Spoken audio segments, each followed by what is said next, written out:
السلام علیکم ورحمۃ اللہ وبرکاتہ۔ نحمد و نصلی علی رسولہ الکریم، اما بعد۔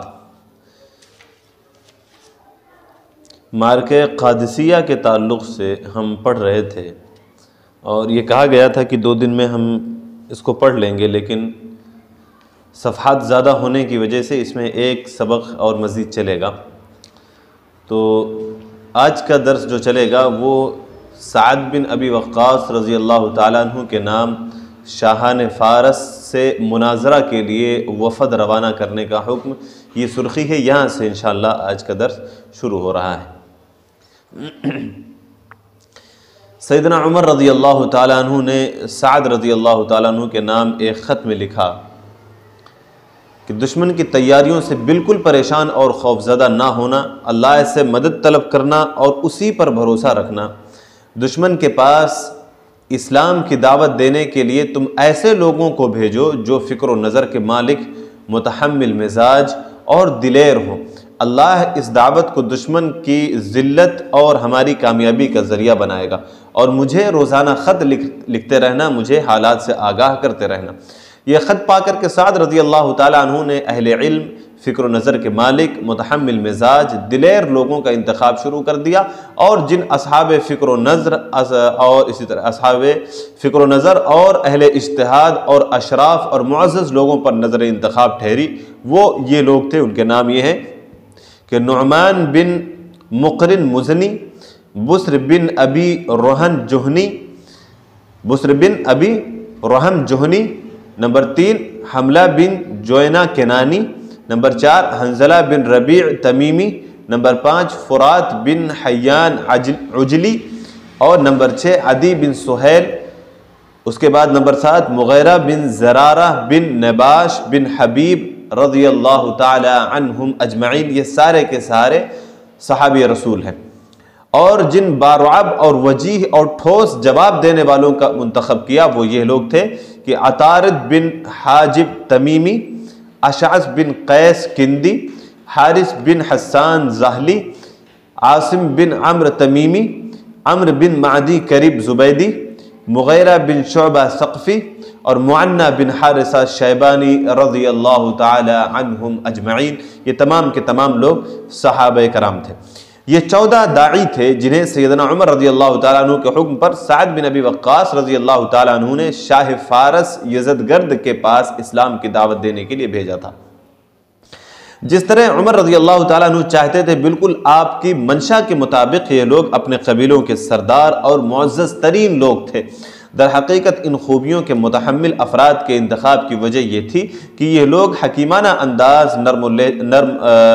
لب و لہجہ اور احسن طریقے سے جدال اور مناظرہ کے ذریعے سے یزدگرد اور اس کی فوج کو ایمان کی دعوت دے سکیں گے، اور دونوں طرف سے انسانی خون نہ بہنے پائے کہ معاملہ جو ہے سلٹ جائے۔ ان چنندہ لوگوں کا وفد نمائندگی کا مکمل حق ادا کرنے کی بہترین صلاحیت رکھتا تھا، ساتھ ہی ساتھ قد و قامت، قوت اور بہادری، رعب اور دبدبہ اور بہترین رائے کا مالک تھا۔ نیز اس سے قبل انہیں اہل فارس کے قابل جنگی سابقہ پڑ چکا تھا۔ ایسا بھی نہیں تھا کہ وہ غیر تجربہ کار تھے، سارے کے سارے تجربہ کار تھے، یہ جنگی تجربہ حاصل کر چکے تھے۔ کچھ تو ایسے تھے جنہوں نے پچھلی جنگوں میں ان سے مارکہ آرائی کی تھی اور ان کی جنگی چالوں سے بھی واقف تھے، اور کچھ ایسے تھے جو زمانے جاہلیت میں شاہان فارس کے پاس وفد کی شکل میں جا چکے تھے، جبکہ کچھ لوگ ایسے تھے جنہیں فارسی زبان آتی تھی۔ گویا کہ سعد رضی اللہ تعالیٰ عنہ نے انہی لوگوں کو وفد کے لیے اس لیے منتخب کیا تھا کہ ان کی صلاحیت اور بہترین رائے کا فنی معائنہ، قوت اور کمزوری کا طبی معائنہ، اور لیاقت اور جسامت کا جسمانی معائنہ پہلے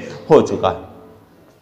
یہ وفد اپنی وجاہت اور سادگی کی وجہ سے شاہ فارس کے لیے شوق ملاقات اور جسامت و قوت کی وجہ سے خوف اور دہشت کا باعث تھا، اور یہ دونوں خوبیاں ان کے جسم، رعب، قوت اور ذہانت اور عقل مندی میں صاف نمایاں تھیں۔ یہ مبارک وفد نعمان بن مقرن رضی اللہ تعالیٰ عنہ کی قیادت میں آگے بڑھا۔ یہ وفد نعمان بن مقرن کی قیادت میں آگے بڑھا اور کسریٰ کے دارالسلطنت مدائن پہنچا۔ یہ لوگ شاہ فارس یزدگرد کے پاس لائے گئے۔ اس نے اپنے ترجمان کے واسطے سے وفد سے پوچھا، تم لوگ ہمارے ملک میں کیوں آئے ہو؟ جو فوج لے کر کے آئے ہو ہمارے ملک میں کیوں آئے ہو؟ ہم سے جنگ کرنا چاہتے ہو اور ہمارے پائے تخت میں گھسنا چاہتے ہو؟ کیا تمہاری جرأت اس لیے ہوئی کہ ہم تم سے غافل ہو کر کے خانہ جنگی میں پھنس گئے؟ یہ سن کر کے نعمان ابن مقرن رضی اللہ تعالیٰ عنہ نے وفد کی نمائندگی کرتے ہوئے کہا کہ اللہ نے ہم پر رحم کیا، ہمارے پاس ایک ایسا رسول بھیجا جو خیر کا حکم دیتا ہے اور برائیوں سے روکتا ہے۔ اللہ نے ہم سے وعدہ کیا ہے کہ اس کی دعوت قبول کرنے پر ہم دنیا اور آخرت کی بھلائیوں سے مالا مال ہوں گے۔ ہر رسول نے اپنے قریب اور بعید کے تمام قبائل اور رشتہ داروں کو اسلام کی دعوت دی، پھر حکم دیا کہ ہم اس دعوت کو ان لوگوں کے سامنے بھی پیش کریں جو عربوں میں سے پھر بھی مخالفت کرتے ہیں۔ چنانچہ ہم نے ان سے اس کا آغاز کیا اور ان سے کچھ لوگ مجبور ہو کر کے حلقے بگوش اسلام ہوئے، لیکن اس نعمت کو پا کر کے وہ بہت خوش ہوئے، اور کچھ لوگوں نے خوشی خوشی اس کو قبول کیا مذہب اسلام کو، سو ان کی سعادت اور شادمانی میں اضافہ ہوا۔ پس ہم سب عربوں نے اپنی آبائی عداوت اور زمانے کی تنگیوں پر اور اس رسول کی لائی ہوئی شریعت کی فضیلت اور عظمت کو ترجیح دی۔ اس نے ہمیں حکم دیا کہ اپنے پڑوس میں بود و باش اختیار کرنے والے قوموں کو اسلام کا پیغام دے۔ یہ نبی کریم صلی اللہ علیہ وسلم کے تعلق سے بات کی جا رہی۔ پس ہم انہیں اسلام کی دعوت دیتے ہیں اور تم کو بھی اپنے اسی دین کی دعوت دینے آئے۔ ہمارا دین ایسا ہے جو تمام اچھائیوں کو اچھا اور برائیوں کو برا کہتا ہے۔ اگر تم لوگ اسے ماننے سے انکار کرتے ہو تو اس کا انجام بد سے بدتر ہے، اور یہ کہ جزیہ ادا کرو، اور اگر اس کا بھی انکار ہے تو جنگ کے لیے پھر تیار ہو جاؤ۔ پہلا اسلام قبول کر لو، نہیں تو جزیہ دینے پر راضی ہو جاؤ، نہیں تو پھر تیسرا آپشن یہ ہے کہ پھر جنگ کے لیے تیار ہو جاؤ۔ اگر تم ہمارے دین کو قبول کر لو گے تو ہم کتاب اللہ تمہارے پاس چھوڑ جائیں گے اور تمہیں اپنے فیصلے اس کتاب کے احکام کے مطابق کرنے ہوں گے۔ ہم واپس چلے جائیں گے، تم سے اور تمہاری حکومت سے کوئی تعارض نہیں کریں گے، تم سے کوئی کسی قسم کا ہم کوئی ٹکراؤ نہیں کریں گے، اور اگر تم جزیہ دینا پسند کرو گے تو ہم اسے بھی قبول کر لیں گے اور تمہاری حفاظت کریں گے، ورنہ تیسری صورت یہ ہوگی کہ پھر ہم تم سے جنگ کریں گے۔ شاہ فارس یزدگرد نے یہ سن کر کے کہا، میں نے دنیا میں تم سے زیادہ بدبخت۔ اب یہ ان اصحاب رسول سے کہہ رہا ہے، یزدگرد یہ کہہ رہا ہے کہ میں نے دنیا میں تم سے زیادہ بدبخت، تم سے زیادہ کم تعداد میں اور تم سے زیادہ آپسی تعلقات میں بگاڑ والی کوئی قوم نہیں دیکھی۔ تمہاری سرکشی کے وقت ہم سرحدی بستیوں کے لوگوں سے کہہ دیتے تھے، وہ تمہیں درست کرنے کے لیے کافی ہوتے تھے، تم میں فارس پر چڑھائی کرنے کی کبھی جرات نہیں ہوتی تھی۔ اگر تمہیں غرور ہو گیا ہے کہ تم زیادہ اکڑنا نہیں چاہتے، اگر تمہیں غرور ہو گیا ہے تو زیادہ اکڑنا نہیں چاہیے، یہ یزدگرد کہتا ہے۔ اور اگر افلاس نے، غربت نے تم کو یہاں آنے پر مجبور کر دیا ہے، یعنی مال و دولت کی وجہ سے ہم سے لڑنے کے لیے آئے ہو، تو ہم اس وقت تک تمہارے لیے تمہاری روزی روٹی کا انتظام کیے دیتے ہیں جب تک تم خوشحال نہ ہو جاؤ۔ اگر غربت کی وجہ سے پریشان ہو کر کے یہاں آئے ہو تو ہم تم کو اس وقت تک مال دیں گے، روزی دیں گے، اس وقت تک تمہارے کھانے پینے کا انتظام کریں گے جب تک کہ تمہارے حالات درست نہیں ہو جاتے۔ ہم تمہارے سرداروں کی عزت کریں گے، تم کو کپڑے پہنائیں گے اور تم پر ایسے شخص کو بادشاہ مقرر کریں گے جو تمہارے ساتھ مہربانی سے پیش آئے۔ مغیرہ بن زرارہ نے یہ سن کر کے کہا، تم نے ہماری تنگ زندگی اور خستہ حالی کا ذکر کیا ہے، بے شک ہم ایسے ہی تھے بلکہ اس سے بھی زیادہ بری حالت تھی۔ تم نے جو بیان کیا ہے ہماری حالت اس سے بھی زیادہ بری تھی۔ اس کے بعد عربوں کی فاقہ کشی کی تفصیل بیان کی۔ کس نے؟ مغیرہ بن زرارہ رضی اللہ تعالیٰ عنہ۔ اور نعمان بن مقرن رضی اللہ تعالیٰ عنہ کی طرح رسول اللہ صلی اللہ علیہ وسلم کی بعثت کا ذکر کرتے ہوئے کہا کہ جزیہ دو اور ذلت کی زندگی گزارو، یا تلوار یا پھر اسلام قبول کر کے اپنے آپ کو بچا لو۔ اسلام قبول کر لو یا جزیہ دو، نہیں تو پھر لڑنے کے لیے تیار ہو جاؤ۔ اور انہوں نے بھی، مغیرہ بن زرارہ نے بھی بالکل اسی طرح سے جس طرح سے ان سے پہلے مقرن رضی اللہ، نعمان بن مقرن رضی اللہ تعالیٰ عنہ نے اسلام کی دعوت پیش کی تھی اور رسول اللہ صلی اللہ علیہ وسلم کے چند ایک اوصاف بیان کیے تھے، اس کا ذکر کیا انہوں نے بھی، اس کے بعد پھر ان تین باتوں کے تعلق سے آگاہ کیا۔ یزدگرد نے کہا، اگر قاصدوں کا قتل کرنا خلاف اصول نہ ہوتا، یہ ہر زمانے میں یہ بات رہی ہے کہ ایلچی کو، قاصد کو قتل نہیں کیا جاتا تھا، اسے پورے عزت و تکریم کے ساتھ اسے لوٹا دیا جاتا تھا۔ تو وہ اسی بات کا تذکرہ کہ اس نے، یزدگرد نے کہا کہ اگر قاصدوں کا قتل کرنا خلاف اصول نہ ہوتا تو میں تمہاری گردنیں اڑا دیتا، جاؤ تمہارے لیے میرے پاس کچھ نہیں ہے۔ اس کے بعد مٹی کا ایک ٹوکرا لانے کا حکم دیا اور اپنی قوم سے کہا کہ ان میں سے جو سب سے زیادہ معزز ہو، یہ ٹوکرا اس کے سر پر لاد کے اسے ہانکتے ہوئے مدائن سے باہر نکال دو۔ یہ ان اصحاب کو باہر نکالنے کا حکم دیا جا رہا ہے جو وفد کی صورت میں گئے تھے اس کو اسلام کی دعوت پیش کرنے کے لیے۔ عاصم بن عمرو رضی اللہ تعالیٰ عنہ اٹھ کھڑے ہوئے اور کہا کہ میں ان میں سب سے زیادہ معزز ہوں، اور پھر مٹی کا ٹوکرا اپنے کندھوں پر رکھ لیا اور اسے اٹھائے ہوئے اپنے سواری سے قادسیہ پہنچے۔ سعد بن ابی وقاص رضی اللہ تعالیٰ عنہ جہاں پر ابھی اپنے فوج کے ساتھ ٹھہرے ہوئے وہاں پہنچے۔ جب وہ سعد رضی اللہ تعالیٰ عنہ کے پاس پہنچے تو سعد رضی اللہ تعالیٰ عنہ نے کہا مبارک ہو، اللہ کی قسم اللہ نے ان کے ملک کی کنجیاں ہمیں عطا کر دی، اس ملک کی کنجیاں ہمیں اللہ تبارک و تعالیٰ نے عطا فرما دی ہیں۔ اس کے بعد رستم، یہ سپہ سالار تھا دشمنوں کے فوج کا، اس کے بعد رستم اپنے ساتھ 1,00,000 فوجیوں سے زائد کا لشکر جرار لے کر کے سابات سے آگے بڑھا۔ مسلمانوں کی تعداد، ابھی کل یہ بات گزری ہے کہ سعد بن ابی وقاص رضی اللہ تعالیٰ عنہ کے پاس صرف 4,000 کی فوج، اور دوسرے مقام پہ آگے بڑھ کر کے 7,000 مزید، یعنی کہ کل 12,000، اور یہاں پر رستم جو سپہ سالار ہے یا کمانڈر ہے اس کے پاس 1,00,000 سے زائد کا لشکر جرار ہے۔ تو وہ اپنے فوج لے کر کے سابات سے آگے بڑھا۔ جب وہ مدائن اور بابل کے درمیان کوش نام کی ایک بستی سے گزر رہا تھا تو ایک عربی سے اس کی ملاقات ہو گئی، ایک عربی النسل آدمی سے اس کی ملاقات ہو گئی۔ رستم نے اس سے پوچھا تم ہماری زمین پر کیوں آئے ہو؟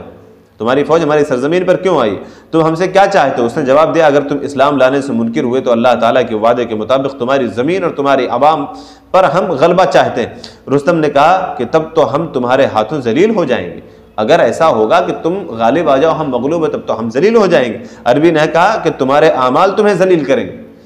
تمہارے اعمال بذات خود تمہیں ذلیل کر دیں گے، اگر اپنی بھاری بھرکم فوج پر غرور مت کرو۔ یہ اس عربی نے کہا رستم کو کہ تم اپنی بھاری بھرکم فوج پر غرور مت کرو، تم انسانوں سے نہیں اپنے مقدر سے لڑنے جا رہے ہو، تم مسلمانوں سے نہیں لڑنے جا رہے، انسانوں سے لڑنے نہیں جا رہے تم، بلکہ اپنے مقدر سے لڑنے جا رہے ہو۔ رستم یہ جرأت مندانہ جواب سن کر کے غصے سے آگ بگولا ہو گیا، تلملا اٹھا اور اس نے اس عربی کو قتل کر دیا۔ اس کے بعد کوفہ اور حلہ کے درمیان برس نامی ایک بستی سے اس کے فوجیوں کا گزر ہوا، رستم کے فوجیوں کا گزر ہوا۔ وہاں پہنچ کر کے انہوں نے اپنے ہی ہم وطنوں کی لوٹ مار کی، وہ مسلمانوں کی بستی نہیں تھی، انہی لوگوں کی بستی تھی، انہوں نے اپنے ہی ہم وطنوں کی بستی کی اس میں لوٹ مار کی، شراب نوشی سے بدمست ہو کر کے نشے کی حالت میں عورتوں کی عزت و ناموس کو پامال کیا، ان کی عزتیں لوٹی۔ چنانچہ برس کے لوگوں نے رستم سے فوجیوں کی اس نازیبا حرکتوں کی شکایت کی۔ اس نے اپنے فوجیوں کو مخاطب کر کے کہا اللہ کی قسم عربی نے جو کچھ کہا تھا سچ کہا تھا۔ ابھی جس عربی کا تذکرہ گزرا کہ اس نے یہ کہا کہ تم اپنے مقدر سے لڑنے جا رہے ہو اور ہم تم پر غالب آئیں گے اور تم اپنے اعمال ہی کی وجہ سے ذلیل کیے جاؤ گے، تو اسی بات کی طرف اشارہ کر رہا ہے یہ رستم۔ یہ کہتا ہے کہ یقیناً ہم کو اپنے فوجیوں کو مخاطب کر کے کہا کہ اللہ کی قسم عربی نے جو کچھ کہا تھا وہ سچ کہا تھا، یقیناً ہم کو ہمارے اعمال ہی ذلیل، ہمارے اعمال نہیں ذلیل کیا۔ بے شک ان بستی والوں کے ساتھ عربوں کا برتاؤ اگرچہ وہ جنگ کرنے آئے ہیں تم سے بہت اچھا ہے، مسلمان جنگ کے ارادے سے آئے لیکن پھر بھی ان بستی والوں کے ساتھ ان کے سلوک بہت بہترین ہیں، تم جس طرح سے ان کے ساتھ سلوک کر رہے ہو اس کے مقابلے میں۔ دوسری طرف جب مسلمانوں کے سپہ سالار سعد بن ابی وقاص رضی اللہ تعالیٰ عنہ کو رستم کے فوجی پیش قدمی کی خبر ملی تو آپ نے عمرو بن معدی کرب رضی اللہ تعالیٰ عنہ اور طلیحہ بن خویلد اسدی کو 10 آدمیوں کے رسالے کے ساتھ دشمن کی جاسوسی کے لیے بھیج دیا۔ ابھی یہ لوگ کچھ ہی دور گئے تھے کہ دیکھا کہ دشمن کا لشکر ساحلی علاقوں میں پڑاؤ ڈالے ہوئے ہے۔ طلیحہ کے علاوہ باقی لوگ وہیں سے واپس لوٹ آئے، لیکن وہ رفتہ رفتہ آگے بڑھتے گئے، دشمن کی فوج میں گھس کر کے بھیس بدل کر کے جاسوسی کرنے لگ گئے۔ جاسوسی کی اور واپس آ کر کے سعد رضی اللہ تعالیٰ عنہ کو دشمن کی پوری نقل و حرکت سے آگاہ کیا۔ یاد رہے کہ یہی وہ طلیحہ ہیں جو فتنہ ارتداد کے موقع پر مرتدین کے قائدین میں سے۔ عمر فاروق رضی اللہ تعالیٰ عنہ نے صدیقی سیاست سے ہٹ کر کے ارتداد سے توبہ کرنے والے ان جیسے لوگوں سے متعلق یہ موقف اختیار کیا تھا کہ ایسے لوگ دوبارہ مسلمان ہو جانے کے بعد جہاد میں شرکت کر سکتے ہیں، البتہ یہ امارت اور قیادت کے مستحق نہیں ہوں گے، اور آپ نے بھی ایسے ہی لوگوں کو منصب عطا نہیں کیا بلکہ اس کے بارے میں اس بات کے حریص رہے کہ وہ لوگ بھی ایمان اور تقوی کی روحانی تربیت پائیں، اور اسی لیے آپ نے انہیں قیمتی موقع بھی فراہم کیا کہ اس میں اپنے ایمان اور تقوی کی صداقت پیش کر سکیں۔ چنانچہ عراق اور فارس کی جنگوں میں طلیحہ اسدی اور عمرو زبیدی نے مثالی کارنامے انجام دیے۔ رستم کو اسلام کی دعوت دینے کے لیے سعد بن ابی وقاص رضی اللہ تعالیٰ عنہ وفد بھیجتے، اس سے پہلے یزدگرد کو بھیجا تھا بادشاہ کو، اب کمانڈر کو، اس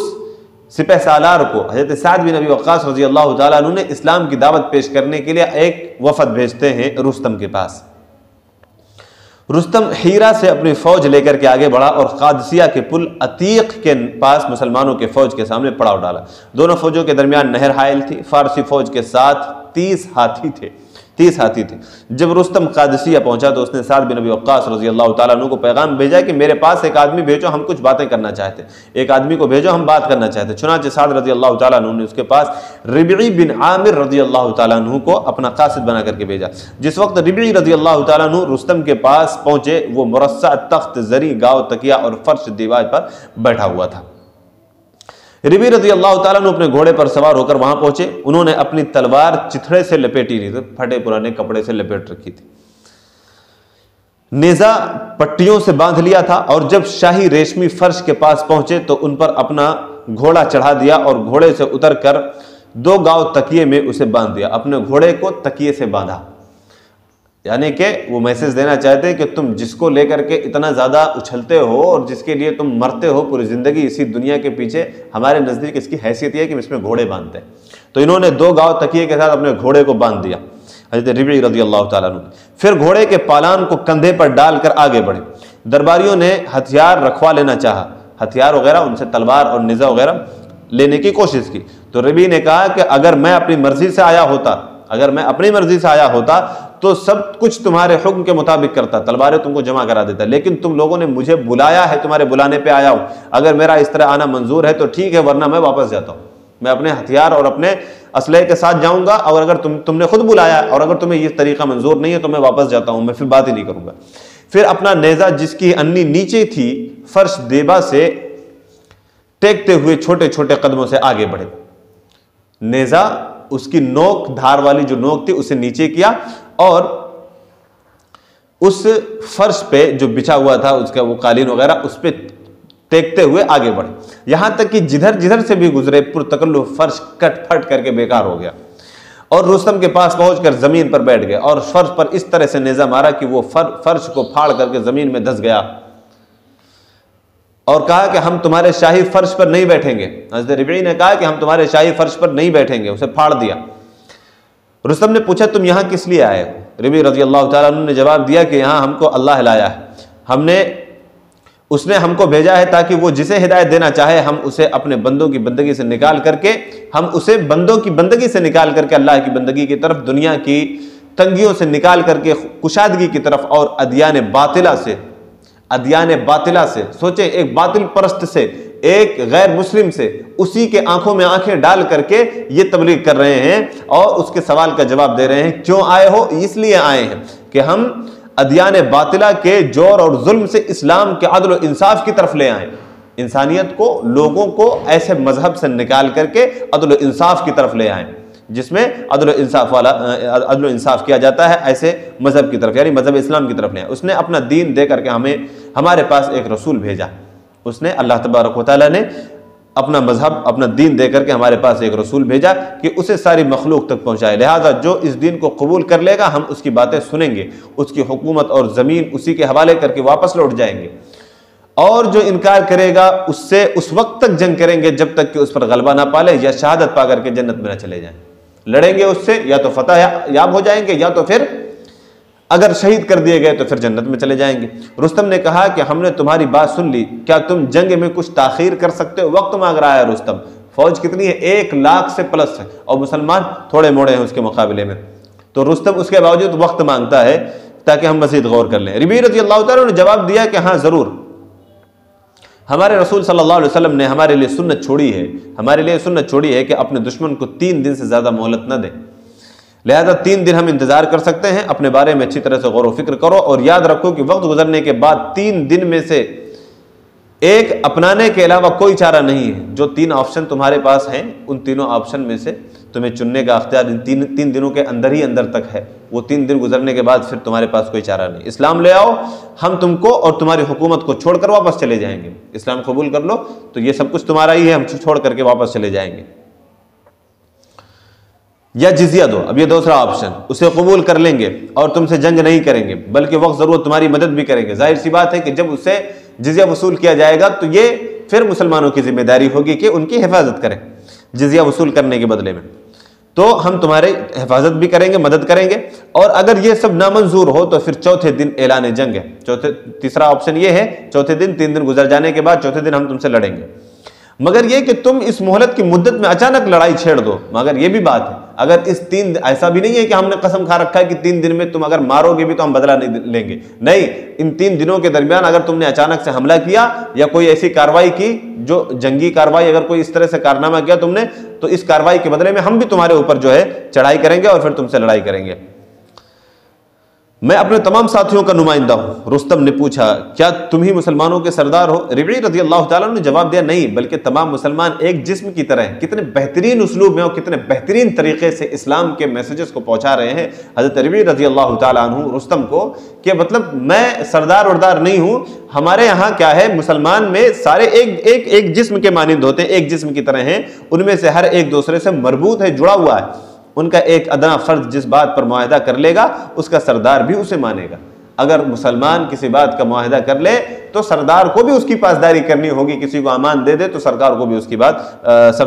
کی بات ماننی پڑے گی۔ پھر ربعی رضی اللہ تعالیٰ نے واپس لوٹائے اور رستم نے اپنے اقربا اور ساتھیوں سے مشورہ کیا اور کہا کہ کیا اس آدمی کی بات کی طرح کبھی تم نے کسی سے سنا تھا؟ یعنی کہ اتنا جری اور بہادر اس طرح سے کوئی بات کر سکتا ہے؟ ان مشیروں نے کہا کہ اس نے تو آپ کی شان میں بڑی گستاخی کی،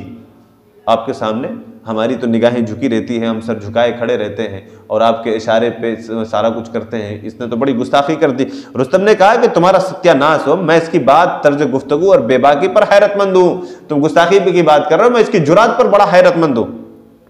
یقیناً عرب ظاہری لباس کو کوئی وقات نہیں دیتے۔ ابھی قالین اور پھاڑ کر کے گئے تھے، قالین وغیرہ پھاڑ دیا، گھوڑے کو تکیے میں بات کر کے گئے تھے، تو اسی کو دیکھ کر کے اس نے کیا کہا رستم نے، یقیناً یہ ظاہری لباس وباس کو کوئی وقات اور کوئی اہمیت نہیں دیتے، وہ اپنے حسب و نسب کی حفاظت کرتے ہیں۔ جب دوسرا دن ہوا تو پھر اس نے سعد رضی اللہ تعالیٰ عنہ کے پاس پیغام بھیجا، رستم نے پھر سے پیغام بھیجا کہ اس شخص کو بھیجو جو کل آیا تھا، اسی شخص کو پھر بھیجو۔ اس مرتبہ سعد رضی اللہ تعالیٰ عنہ نے حذیفہ بن محسن الغلفانی رضی اللہ تعالیٰ عنہ کو بھیجا، چنانچہ انہوں نے بھی رستم سے گفتگو کی اور بالکل ربعی رضی اللہ تعالیٰ عنہ جیسی ہی بے باکی کے ساتھ جواب دہی کا مظاہرہ کیا۔ دونوں کے یکساں طرز عمل پر ہمیں کوئی تعجب نہیں ہونا چاہیے، کیونکہ دونوں ہی ایک ہی سرچشمے اسلام سے روحانیت کا جام پیا تھا، دونوں ہی ایک ہی سرچشمے سے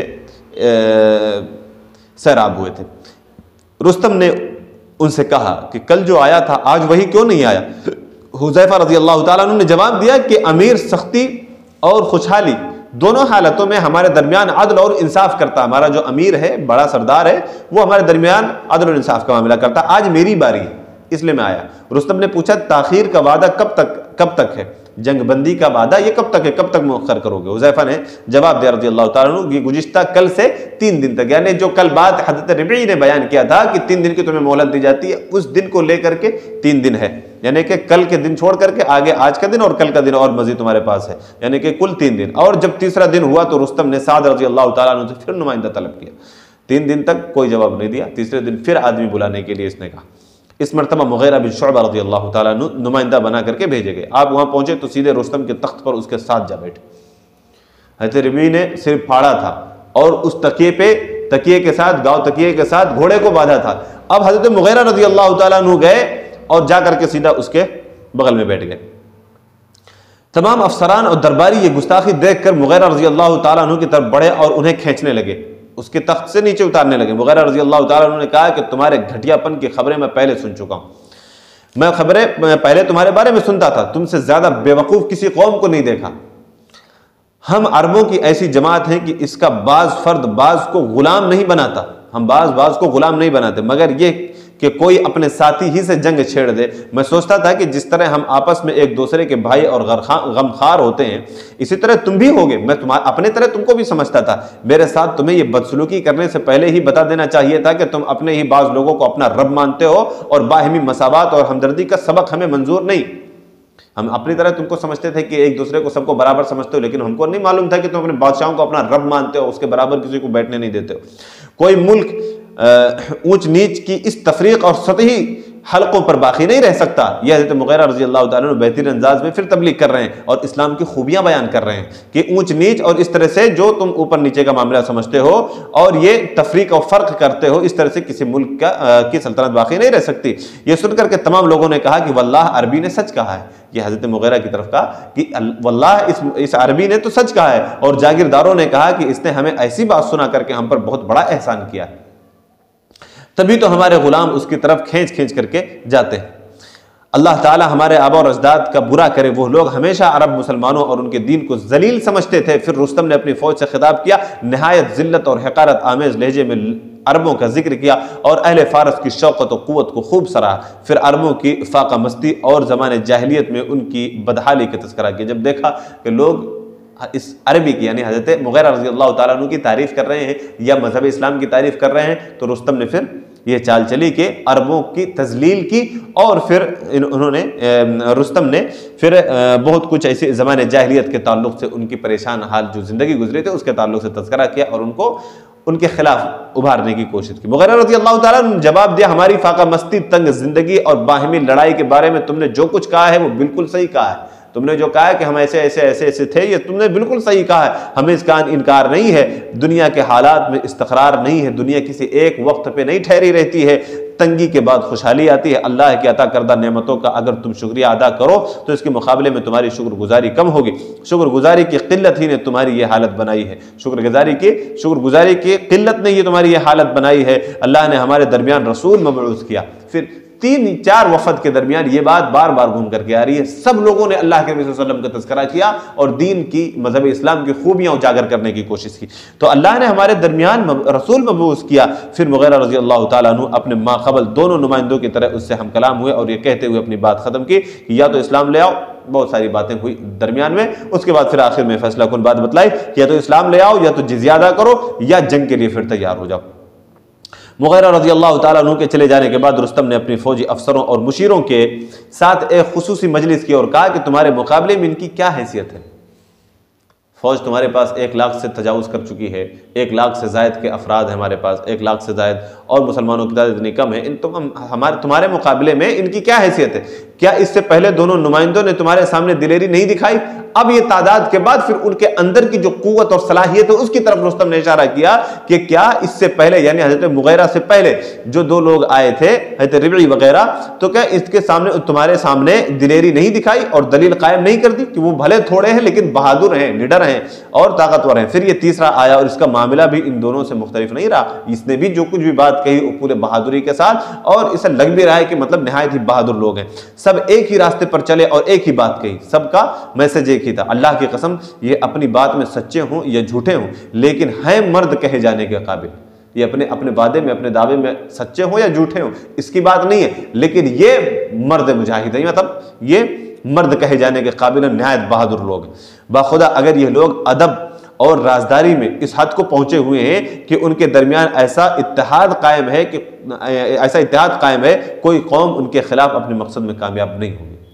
رستم نے پہلے ہی کہہ دیا کہ جس طرح سے ان کے درمیان اتحاد وغیرہ ہے اس کی وجہ سے ان کے خلاف کوئی قوم جو ہے اپنے مقصد میں کامیاب نہیں ہو سکے گی۔ اگر یہ اپنی بات میں سچے ہیں تو کوئی چیز ان کا مقابلہ نہیں کر سکتی، کوئی چیز ان کا مقابلہ نہیں کر سکتی۔ یہ سننا تھا کہ فارسی فوج نے شور اور ہنگامہ شروع کر دیا، اس کی یعنی رستم کی کچھ باتیں مسلمانوں کے حق میں جانے لگی تو پھر ادھر جو ہے فارسی فوج نے شور اور ہنگامہ شروع کر دیا۔ اب جو ہے جنگ کی تیاری کا مرحلہ شروع ہوتا ہے۔ فارسی فوج نے مسلم وفد کی اسلامی دعوت سے کوئی فائدہ نہ اٹھایا۔ وفد بھیجا گیا، 3 دن تک قاصد بلا کر کے رستم نے خود بات کی لیکن اس کے باوجود اس سے کوئی فائدہ نہیں ہوا، بلکہ اپنی سرکشی پر اڑے رہے تاکہ اللہ تبارک و تعالیٰ کا فیصلہ نافذ ہو کر کے رہے اور وہ کیفر کردار تک پہنچے۔ بہرحال فارسی فوج جنگ کے لیے کمر بستہ ہو گئی اور مسلمانوں نے بھی اپنی تیاری مکمل کر دی، اور پھر فارسی فوج نے دریائے عتیق پار کیا اور رستم نے اپنی بھاری لشکر کو اس طرح سے ترتیب دیا کہ قلب میں ذو الحاجب کو رکھا اور اس کے ساتھ 18 ہاتھیوں کو کر دیا اور ان کے ہودجوں میں ہتھیار بند فوجیوں کو بٹھا دیا، بالکل اسی طرح سے کہ جس سے گویا کہ وہ ہاتھی موجودہ دور کے بختر بند گاڑیوں کے کام آتے ہیں، جس طرح سے وہ توپ آتی ہے کہ اندر سے فوجی بند ہو جاتا ہے اور وہ باہر کا آدمی اس میں کچھ تکلیف نہیں پہنچا پاتا، اور اس طرح سے ان ہاتھیوں پر سوار کر دیا اور اندر سے ان کو بیٹھا دیا ہودجوں میں ہتھیار بند فوجیوں کو بٹھا دیا۔ تو قلب سے متصل میمنہ کے حصے پر جالینوس کو افسر مقرر کیا، میمنہ پر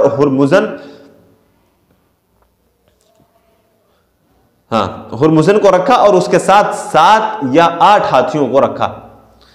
اور اس کی ہودجوں میں ہتھیار بند فوجیوں کو بٹھا دیا۔ قلب سے متصل میسرہ پر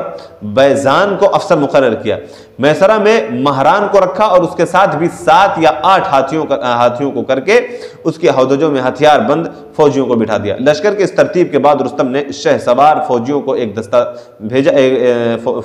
دستہ بھیجا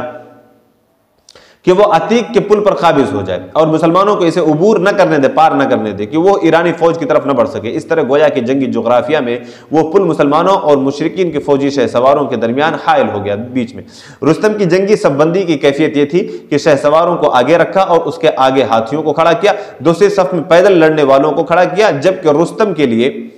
ایک بڑا صاحبان نصب کیا گیا اور اس کے نیچے وہ سریر آرائے تخت ہوا اور مارکا کی رفتار پر نگاہ لگا کر کے بیٹھ گیا۔ ادھر مسلمان بھی مکمل طور سے تیار اور خوب بہترین لام بندی کر چکے تھے۔ سعد بن ابی وقاص رضی اللہ تعالیٰ عنہ نے صبح سویرے ہی اپنے لشکر کو تیار کیا، عمرہ کو مقرر کیا اور ہر 10 آدمیوں پر ایک امیر مقرر کیا۔ جنگی علم ان مبارک ہستیوں کے ہاتھوں میں دیے جنہیں اسلام لانے میں سبقت حاصل ہے، جنہوں نے ابتداءً یا شروع میں یا اسلام لانے میں جنہوں نے سبقت کی، ان لوگوں کو علم دیا۔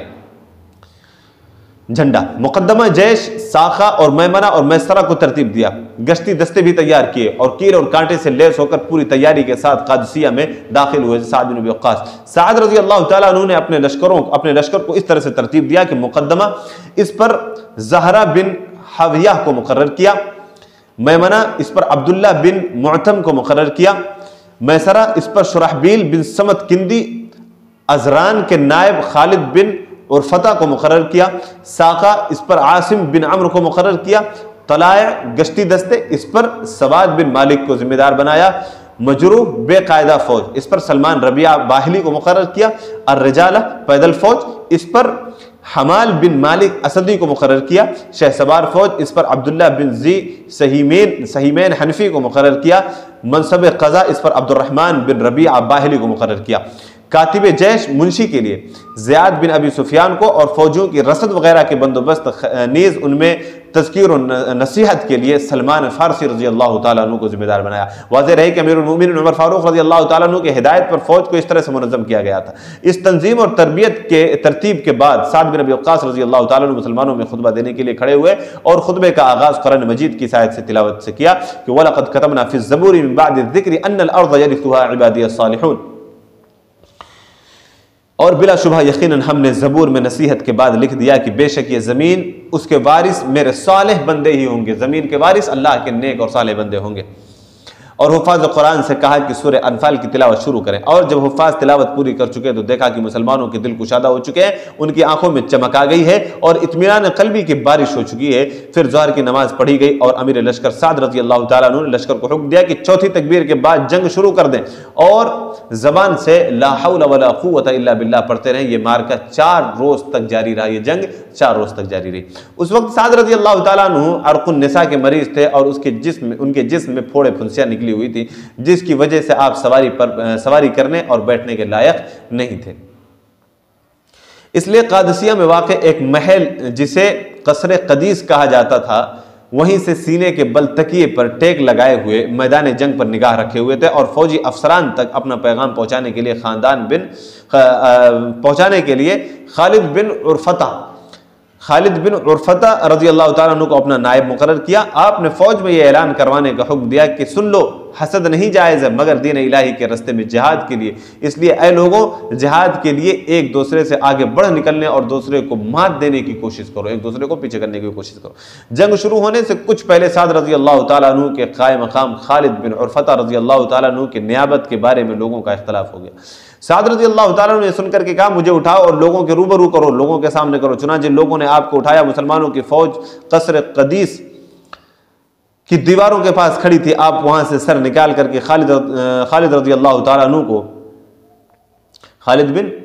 عرفتہ، خالد بن ولید نہ سمجھا جائے، تو خالد رضی اللہ تعالیٰ عنہ کو حکم دیتے اور خالد رضی اللہ تعالیٰ عنہ فوجیوں تک وہ بات پہنچاتے۔ اس نازک موقع پر جن لوگوں نے خالد رضی اللہ تعالیٰ عنہ کے خلاف آواز اٹھائی تھی ان میں بعض اہم لوگ بھی شریک تھے۔ سعد رضی اللہ تعالیٰ عنہ نے سخت سزا دینے کا ارادہ کیا، وہ بہت ناراض ہوئے اور فرمایا سنو اللہ کی قسم اگر آج تمہارا دشمن تمہارے سامنے نہ ہوتا، یعنی کہ آج جنگ کا معاملہ نہ ہوتا، تمہارے سامنے دشمن موجود نہ ہوتا تو میں تم کو ایسی سزا دیتا جو دوسروں کے لیے تعزیانہ عبرت ہوتا۔ پھر آپ نے ان لوگوں کو قید کرا دیا، انہی لوگوں میں سے ابو محجن ثقفی، آپ کی کتاب میں ابو محسن لکھا ہوا ہے لیکن آگے بھی اس کے بارے میں مزید یہ نام آئے گا تو وہاں پر اس کی تصدیق ہو جائے گی، ابو محجن ثقفی ہے، یہ محسن نہیں ہے۔ تو ان قیدیوں میں ابو محجن ثقفی رضی اللہ تعالیٰ عنہ بھی تھے، ان سب کو آپ نے محل میں قید کرایا۔ یہ نام آج کے درس میں نہیں، کل کے نام میں اگلے درس میں انشاءاللہ اگلے درس میں یہ نام واپس آئے گا۔ ان سب کو آپ نے محل میں قید کرایا۔ جریر بن عبداللہ رضی اللہ تعالیٰ عنہ نے اطاعت امیر کی تائید میں کہا کہ میں نے رسول اللہ صلی اللہ علیہ وسلم سے بیعت کی تھی جس شخص کو بھی اللہ تبارک و تعالیٰ اس دین کی ذمہ داری دے گا اس کی بات سنوں گا اور فرما برداری کروں گا خواہ وہ حبشی غلام ہی کیوں نہ۔ اور سعد رضی اللہ تعالیٰ عنہ نے کہا کہ اللہ کی قسم اگر دوبارہ کسی نے ایسی حرکت کی کہ مسلمانوں کو ان کے دشمن سے غافل کر کے اندرونی اختلافات کو ہوا دی حالانکہ وہ دشمن کے مقابلے میں ہوں تو میں اس کے ساتھ وہ سلوک کروں گا کہ میرے بعد آنے والوں کے لیے ایک مثال بن جائے گا۔ فوج کے اندر ایسی اندرونی بدمزگی کو دیکھ کر سعد بن ابی وقاص رضی اللہ تعالیٰ عنہ کسی طرح خطبہ دینے کھڑے ہوئے، اللہ تبارک و تعالیٰ کی حمد و ثنا بیان کیا اور فرمایا کہ بے شک اللہ تعالیٰ حق ہے، اس کی بادشاہت میں کوئی شریک نہیں، اس کا فیصلہ ایک اٹل حقیقت ہے، اور اس نے اپنی کتاب قرآن مجید میں فرمایا ہے وَلَقَدْ كَتَبْنَا فِي الزَّبُورِ مِن بَعْدِ الذِّكْرِ أَنَّ الْأَرْضَ يَرِثُهَا عِبَادِيَ الصَّالِحُونَ کہ ہم زبور میں پند و نصیحت کے بعد یہ لکھ چکے ہیں کہ زمین کے وارث میرے نزدیک بندے میرے نیک بندے ہی ہوں گے، بے شک فارس کی یہ زمین تمہاری میراث ہے اور تمہارے رب کا وعدہ ہے، اللہ نے گزشتہ 3 سالوں سے اس خطے کو تمہارے لیے حلال اور ہموار کر دیا ہے، اپنے جاباز مجاہدین کے بدولت تم اس سے آج تک کھاتے کھلاتے ہو۔ آپ کو یاد ہوگا کہ کل کے درس میں حضرت مثنی رضی اللہ تعالیٰ عنہ کے تعلق سے بات ہوئی تھی، وہ اس جنگ میں مصروف تھے، تو یہ اسی کی طرف اشارہ ہے، یہ اسی کی بات کہی جا رہی ہے کہ 3 سالوں سے تمہارے لیے زمین حلال اور ہموار کر دی گئی، اپنے جاباز مجاہدوں کے بدولت تم اس سے آج تک کھاتے کھلاتے ہو، اس سرزمین کے باشندوں کو قتل کر رہے ہو اور انہیں لونڈے اور غلام بنا رہے ہو۔ دیکھو یہ جمعیت تمہارے لیے آئی ہے اور تم معززین سرداران عرب ہو، اپنے اپنے قبیلے کے منتخب فرد ہو، جو تمہارے پیچھے ہیں انہیں تم پر ناز ہے، اگر تم دنیا کو ٹھکرا کر کے آخرت کو پسند کرو گے تو اللہ تبارک و تعالیٰ تمہیں دنیا اور آخرت دونوں سے نوازے گا، لیکن اگر تم نے بزدلی اور پست ہمتی سے اگر کام لیا، تم نے بزدلی اور پست ہمتی سے کام لیا تو تمہاری ہوا اکھڑ جائے گی اور تمہاری عافیت برباد ہو جائے گی، چین و سکون ختم ہو جائے گا۔ پھر آپ رضی اللہ تعالیٰ عنہ نے علم بردار عمرائے لشکر کو لکھا کہ خالد بن عرفتہ رضی اللہ تعالیٰ عنہ کو میں نے اپنا نائب امیر بنا دیا ہے، اگر مجھے تکلیف نہ ہوتی اور پھوڑے پھنسیاں نہ ہوتی تو یہ فرض میں خود سر انجام دیتا۔ تم دیکھ رہے ہو کہ شدت درد سے میرا سر سینے پر جھکا ہوا ہے، لہذا تم ان کی بات سنو اور ان کی اطاعت کرو، وہ میرے حکم ہی سے تم کو کوئی حکم دیں گے اور میری ہی بات کو نافذ کریں گے۔ آپ کا یہ تحریری پیغام لوگوں کو سنایا گیا تو سب لوگ مطمئن ہو گئے اور خالد بن عرفتہ رضی اللہ تعالیٰ عنہ کی باتوں پر متفقہ طور پر عمل کرنے لگے، بلکہ ان کے حکم کی بجاوری کے لیے ایک دوسرے کو ابھارنے بھی لگے۔ سعد رضی اللہ تعالیٰ عنہ کی مجبوری اور معذرت کو سب نے قبول کیا اور ان کے فیصلے کے سامنے سر تسلیم خم کر دیا۔ اب سعد بن ابی وقاص رضی اللہ تعالیٰ عنہ قصر قدیس پر تنہا ہے، وہ غیر محفوظ مقام ہے اور وہیں سے میدان جنگ کا جائزہ لے رہے ہیں، بس آپ کی شجاعت اور بہادری کی ایک واضح دلیل ہے اور فی الواقع آپ دلیر تھے بھی، چنانچہ عثمان بن رجا سعدی سے روایت ہے کہ انہوں نے کہا کہ سعد بن ابی وقاص رضی اللہ تعالیٰ عنہ لوگوں میں سب سے زیادہ دلیر اور بہادر تھے اور مسلمانوں اور مشرکوں کے 2 لشکروں کے درمیان غیر محفوظ مقام پر واقع ایک محل میں ٹھہرے ہوئے تھے اور وہیں سے لوگوں کی نگرانی کر رہے تھے۔ اگر اونٹنی کا دودھ دوہنے تک کی معمولی لمحے کے لیے مسلمانوں کی صف ان کے آڑ سے ہٹ جاتی تو دشمن انہیں قتل کرنے کے بعد اپنے مقصد میں کامیاب ہو جاتا۔ اللہ کی قسم اس دن کی ہولناکی نے سعد رضی اللہ تعالیٰ عنہ کو نہ تو رنجیدہ کیا اور نہ ہی بے چین کیا۔ اب یہ آخری سرخی جو ہم آپ کے سامنے ذکر کریں گے، اس کے بعد آج کا درس مکمل کریں گے۔ اذان سن کر کے رستم کی گھبراہٹ، اذان جب سنی تو رستم کس طرح سے گھبرایا کہ رستم نے جب نجف میں پڑاؤ ڈالا تو مسلمانوں کے لشکر نے اپنا ایک جاسوس بھیجا، وہ قادسیہ میں آ کر کے مسلمانوں میں اس طرح سے گل مل گیا۔